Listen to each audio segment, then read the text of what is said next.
하나님의 말씀 사도행전 2장 41절로 47절까지 보겠습니다. 사도행전 2장 41절부터 47절까지 보겠습니다.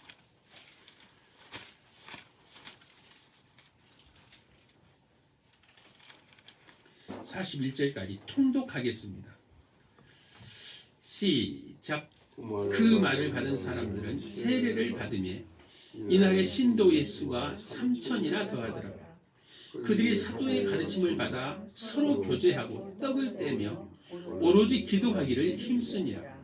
사람마다 두려워하는데 사도들로 말미암아 기사와 표적이 많이 나타나니 믿는 사람이 다 함께 있어 모든 물건을 서로 통용하고 또 재산과 소유를 팔아 각 사람의 필요를 따라 나누어주며 날마다 마음을 같이하여 성전에 모이기를 힘쓰고 집에서 떡을 떼며 기쁨과 순전한 마음으로 음식을 먹고 하나님을 찬미하며 또 온 백성에게 칭송을 받으니 주께서 구원받는 사람을 날마다 더하게 하시니라. 아멘. 예, 칭송받는 교회라는 제목으로 함께 은혜를 나누기를 원합니다.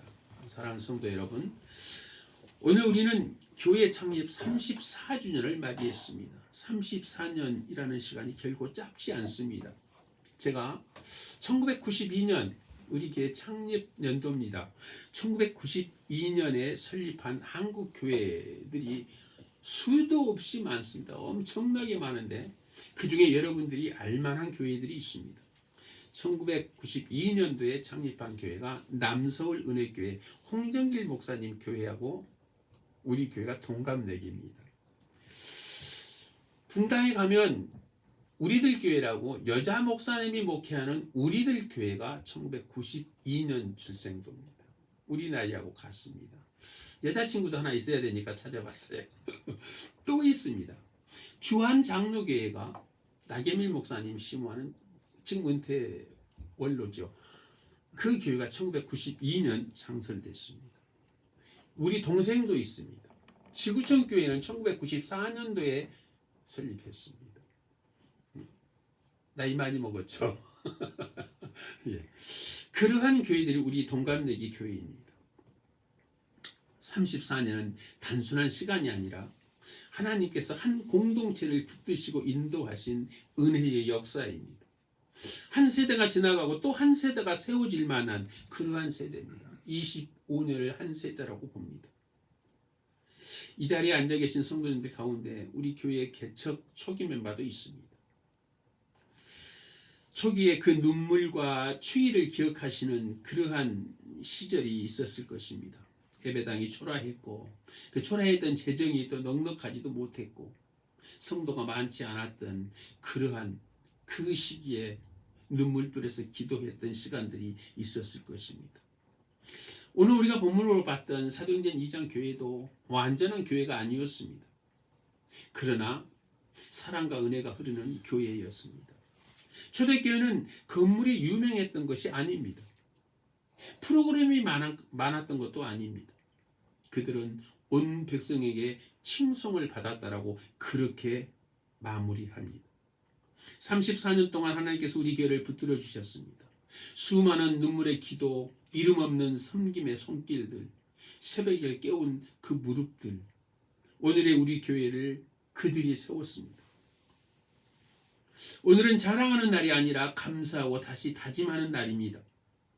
교회는 사람이 세운 조직이 아닙니다. 교회는 하나님이 세우신 공동체입니다. 34년은 우리 수고의 결과이기 전에 하나님의 신실하심의 증거입니다. 본문은 예루살렘 초대교회의 모습을 잘 보여주고 있었습니다. 그들은 완전하지 않았습니다. 연약했고 때로는 갈등도 있었습니다. 우리와 다를 바 하나도 없는 그러한 모습들을 성경은 기록하고 있습니다. 그럼에도 성경은 말합니다. 온 백성에게 칭송을 받으니 라고 말합니다. 세상이 교회를 칭찬했다는 것 아닙니까? 왜 그랬을까요? 말씀 위에 세워져 있고 사랑에 있는 교회는 살아납니다. 사도의 가르침을 받아서 초대교회는 말씀을 붙들었습니다. 말씀은 교회의 기초가 되는 것입니다. 교회는 감정이 아니라 말씀 위에 세워집니다. 말씀이 약해지면 사랑도 식습니다. 말씀이 살아나면 관계가 살아납니다. 사랑이 있는 교회는 살아나게 돼 있습니다. 초대교회는 단순한 모임이 아니었습니다. 그들은 삶을 나누었고 그들은 아픔을 나누었습니다. 물질을 함께 나누었고 시간을 함께 나누었고 눈물을 함께 나누었습니다. 사랑은 말이 아니라 나누는 것입니다. 몇 해 전 어느 교회에 한 아버지가 찾아왔습니다. 사업의 실패로 모든 것을 잃어버렸고 가정도 이태로운 상황에 그는 교회를 찾아왔습니다. 그는 교인이 아니었습니다. 그저 마지막 희망으로 교회의 문을 두드린 것입니다. 그 교회는 그 가정을 외면하지 않았습니다. 몇 달간 생활비를 지원했고 자녀 학비를 도왔고 성도들이 돌아가면서 식사를 대접했습니다. 그 아버지는 나중에 이렇게 고백했습니다. 저는 하나님을 믿지 않았습니다. 그런데 교회를 통해서 하나님을 보았습니다. 라고 고백했습니다. 여러분, 우리는 믿음은 들음에서 난다고 그럽니다. 성경에 그렇게 말을 하고 있습니다. 믿음은 들음에서 난다. 그런데 이 아버지는 교회를 통해서 하나님을 보았다라고 말합니다. 여러분, 그 고통의 트레이드 마크로 여기는 그 욥의 마지막 장을 기억하십니까? 욥기 42장 5절에 그렇게 고백합니다. 내가 귀로 듣기만 하였는데 이제 하나님을 눈으로 본다라고 그렇게 고백하고 있습니다. 그는 지금 집사가 되었습니다. 사랑은 전도보다 빠릅니다. 사랑은 설교보다도 더 깊이 들어갑니다. 초대교회는 예배당 안에만 머무르지 않았습니다. 초대교회는 마을과 연결되어 있었습니다. 사랑하는 성도 여러분, 지역은 교회를 지켜보고 있습니다. 저 교회는 어떤 교회인가? 우리 동네에 도움이 되는 교회일까? 우리에게 유익이 될까? 라고 지켜보고 있는 것입니다. 우리 지역에도 필요가 있습니다. 지역에서 필요한 것들이 있다는 것입니다. 홀로 사는 어르신들이 있을 것이고요. 방과 후에 돌봄이 필요한 아이들이 있습니다. 경제적으로 어려운 가정도 있고요. 성경은 놀라운 표현을 씁니다. 온 백성에게 칭송을 받으니 라고 쓰고 있습니다. 세상이 교회를 비판하는 것이 아니라 세상이 칭찬했습니다. 왜 그랬습니까? 교회가 겸손했기 때문에 그렇습니다. 교회가 그들을 섬겼기 때문에 그렇습니다. 교회가 그들을 미워했던 것이 아니고 교회가 그들을 사랑했기 때문입니다. 교회는 세상과 싸우기 위해서 존재하는 것이 아닙니다. 세상을 사랑하기 위해서 존재하는 것이 교회입니다. 그것이 교회의 목적이고 교회의 목표가 되어야 되는 것입니다. 우리는 스스로에게 물어봐야 됩니다. 우리 교회는 지역에서 정말 어떤 교회로 기억되고 있는가? 그 교회에 가고 싶은 교회인가? 그 교회는 따뜻한 교회인가? 힘든 이들이 문턱을 넘을 수 있는 그런 교회가 되어야 된다는 것입니다. 반면에 사랑이 없는 교회는 크더라도 공모합니다. 사랑이 있는 교회는 작더라도 빛이 납니다. 우리는 먼저 성도들 간에 서로 사랑을 회복해야 되는 것입니다.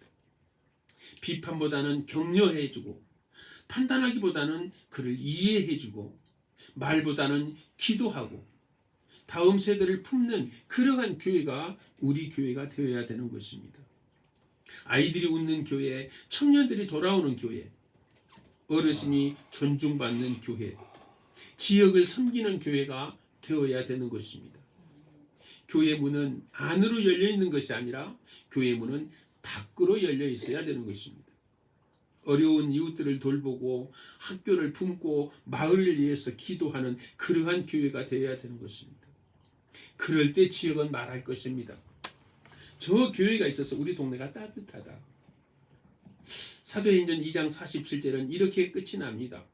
주께서 구원받는 사람을 날마다 더하게 하시니라 라고 시작합니다. 그렇게 끝을 맺습니다. 성장은 사람이 만드는 것이 아닙니다. 사랑은 우리가 흘려보내고 성장은 하나님이 더하시는 것입니다. 34년은 끝이 아닙니다. 새로운 시작일 것입니다. 사랑하는 성도 여러분, 우리 교회가 건물로 기억되지 말고 사람으로 기억되기를 바랍니다. 프로그램으로 유명하지 말고 사랑으로 유명해지기를 저는 소망합니다. 지역사회가 말하기를 그 교회는 참 정겹다. 그 교회는 참 따뜻하다. 그 교회는 예수님의 향기가 난다. 그렇게 말하는 교회가 되기를 축원합니다. 옛날 세대에는 말씀을 사모하던 세대였습니다. 성경이 낡아지도록 그렇게 성경을 읽었고 새벽을 깨우며 기도했던 세대입니다. 교회가 지역에서 존경받으려면 먼저 말씀 앞에 겸손해야 됩니다. 말씀이 살아있으면 삶이 정직해집니다. 삶이 정직해지면 세상은 교회를 신뢰하게 될 것입니다. 지난주에 교회 교경협의회에서 설문조사를 했습니다. 한국 교회 5명 중에 4명을 불신하고 있습니다. 여러분, 회개하라고 그럽니다. 5명 중에 4명이 교회를 불신하고 있습니다. 아마 제가 봤던 통계 중에 역대 최고인 것 같습니다. 우리의 삶이 정직해지면 세상은 교회를 신뢰하게 될 것입니다. 믿는 사람이 다 함께 있어서 모든 물건을 서로 통용했다고 초대교회는 그렇게 이야기하고 있습니다. 그들은 우리의 삶을 나누었습니다. 그들의 삶을 서로 나누며 살았습니다. 기쁨을 나누었습니다. 물질을 나누었고요. 시간을 나누었습니다. 짐을 서로 나누었다고 했습니다. 사랑은 이론이 아닙니다. 말로 하는 것이 아닙니다. 사랑은 실천입니다. 오늘날 세상은 교회의 말보다는 교회의 행동을 보고 있습니다. 온 백성에게 칭송을 받으니 라고 그렇게 말하고 있습니다. 이것이 초대교회의 모습이었습니다. 그들은 예배당 안에만 머물리지 않았습니다. 이웃과 관계를 맺고 그리고 지역과 같이 그렇게 호흡했습니다. 교회가 지역에서 고립되면 빛을 잃어버립니다. 그러나 교회가 지역을 섬기면 하나님께서 사람을 더하신다고 그렇게 말하고 계십니다. 어느 원로 권사님이 이런 말씀을 하셨습니다. 목사님, 예전에는 예배당에 난방비가 없어서 코트 입고 예배드렸어요. 그래도 예배는 뜨거웠습니다. 그 시절은 부족했지만 사랑이 넘쳤습니다. 그때는 사람이 많지 않았지만 서로 형편을 다 알았기 때문에 서로 나누고 베풀고 그렇게 사랑했습니다. 누가 아프면 함께 울었고 누가 어렵다면 함께 쌀을 나누었습니다. 그때가 좋았습니다 라고 그 권사님은 옛날을 회상하는 것을 봤습니다. 사랑하는 성도 여러분, 교회를 세우는 것은 건물이 아닙니다. 사람의 헌신과 하나님의 은혜로 교회가 세워지는 것입니다. 이제 우리는 질문해야 합니다. 우리 교회는 지역에서 어떤 교회입니까? 지역이 필요한 것들을 생각할 때 교회를 생각할 수 있는 그런 교회가 되어야 된다는 사실입니다. 힘들 때 찾아오고 싶은 그런 교회가 되어야 되는 것입니다. 아니면 단지 예배만 드리는 교회, 그러한 교회는 지역에서 필요하지 않습니다. 교회는 존재 자체로 목적이 될 수가 없는 것입니다. 교회라는 간판을 붙이고 서 있는 그 건물 그 자체가 목적이 아니라는 것입니다. 교회는 세상을 향한 하나님의 사랑의 통로입니다. 하나님의 사랑을 우리를 통해서 지역사회에 세상에 흘려보내는 그런 통로가 되어야 된다는 사실입니다. 우리 지역에 홀로 사는 어르신들을 우리는 섬겨야 될 것이고 경제적으로 어려운 그러한 이웃들이 있습니다. 정서적으로 고립된 사람들도 있습니다. 다음 세대에 방황하는 청소년들, 그들도 우리 교회가 품어야 되는 대상인 것입니다. 교회는 그들을 향해서 문을 열어야 합니다. 교회가 있어서 다행이다 라는 말이 지역사회로부터 흘러나와야 되는 것입니다. 교회가 들어온다고 반대하는 그러한 데모를 하는 그러한 일들이 세상에는 없어져야 될 것입니다. 교회가 있어서 다행이다라고 그렇게 박수치면서 그들이 입에서 이 말이 나오도록 해야 되는 것입니다. 성도님들이 기도의 울타리가 되어야 합니다. 아이들을 위해서 기도하고 청년들을 위해서 그들을 함께 기도하고 격려하며 다음 세대가 머물 공간을 교회가 마련해 줘야 되는 것입니다.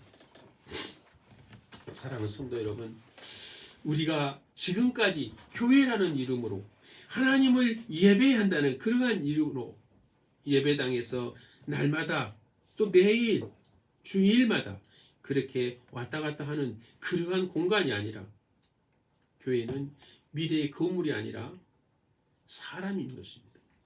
지역사회가 교회를 존경하는 이유는 힘이 아니라 겸손입니다. 우리가 옳다고 외치기보다는 우리가 섬기겠습니다 라고 말할 때 마을은 우리 지역사회는 문을 열 것입니다. 마음을 열 것입니다. 본문은 분명히 말합니다. 주께서 구원받는 사람을 날마다 더하게 하신다라고. 사람을 모으는 것은 전략이 아닙니다. 사랑을 붙드시는 분은 하나님이십니다. 우리가 사랑을 흘려보내려면 하나님이 사람을 보내시게 돼 있습니다. 우리는 사랑만 하면 됩니다. 그러면 하나님은 사람들을 보내실 것입니다. 우리가 지역을 품으면 하나님이 미래를 맡기십니다. 우리는 사랑을 흘려보냅시다. 그러면 하나님이 사람을 보내실 것입니다. 사랑이 없는 성장은 오래가지 않습니다. 사랑이 있는 교회는 천천히 가도 멀리 갈 수 있습니다. 우리 교회가 그러기를 주님의 이름으로 축원합니다. 어느 작은 교회에 불이 났던 적이 있었습니다. 건물이 절반이 타버렸습니다. 그러나 놀라운 일이 그 교회에 일어납니다. 마을 주민들이 먼저 모금 운동을 시작했습니다. 저 교회는 우리 마을을 도왔다. 이제는 우리가 도울 차례이다. 이것이 진짜 성공입니다. 그 교회는 진짜 성공한 교회인 것입니다. 교회가 지역을 도우면 어느 날 지역이 교회를 지키게 된다는 사실입니다. 사랑하는 성도 여러분, 34년은 결코 작은 시간이 아닙니다. 그러나 아직 하나님이 하실 일은 남아 있습니다. 우리 교회가 사랑으로 기억되고 겸손으로 존경받고 섬김으로 칭찬받는 교회가 되기를 소망합니다. 지역이 말하기를 저 교회는 참 따뜻하다. 저 교회는 참 정겹다. 저 교회는 우리 동네의 축복이야. 저 교회가 있어서 참 좋아. 하나님, 우리 교회를 우리 동네의 자랑이 아니라 우리 동네의 축복이 되게 하옵소서라고 저는 기도합니다. 건물로 기억되지 말고 사랑으로 기억되게 하소서. 프로그램으로 알려지지 말고 눈물로 알려지게 하소서. 이럴 때 하나님이 도와주실 것입니다. 그런 교회가 되기를 주님의 이름으로 축원합니다. 기도하겠습니다. 사랑의 하나님, 오늘 우리 교회 설립 34주년을 맞이하여 여기까지 우리를 인도하여 주신 아버지 하나님의 은혜의 진심으로 감사와 찬양을 올려드립니다. 작은 믿음으로 시작된 교회를 주님의 손으로 붙드시고 수많은 시간 속에서 지켜주셨음을 고백합니다. 우리의 힘이 아니라 오직 하나님의 은혜로 여기까지 왔음을 고백합니다. 하나님 아버지, 이 교회가 앞으로의 세월 속에서도 복음을 전하는 교회가 되게 하시고 영혼을 살리는 교회가 되게 하시며 세상을 섬기는 교회가 되게 하여 주시옵소서. 특별히 다음 세대를 축복하셔서 아버지 하나님, 믿음의 사람들이 계속 일어나게 하시고 이 교회를 통해 많은 영혼들이 주님께 돌아오게 하여 주시옵소서. 우리의 계획이 아니라 하나님의 뜻이 이루어지는 교회가 되게 하시고 우리의 교회를 통해서 하나님의 나라가 확장되게 하여 주시옵소서. 앞으로의 모든 길도 주님께서 친히 인도하여 주실 것을 믿습니다. 여호와께서 여기까지 우리를 도우셨다라는 에베네셀의 고백이 앞으로도 계속되는 교회가 되게 하옵시고 이 모든 일 사역들을 아버지 하나님께서 주장하시고 인도하여 주시기를 원합니다. 이 모든 말씀 우리 주 예수 그리스도 이름으로 기도드립니다. 아멘.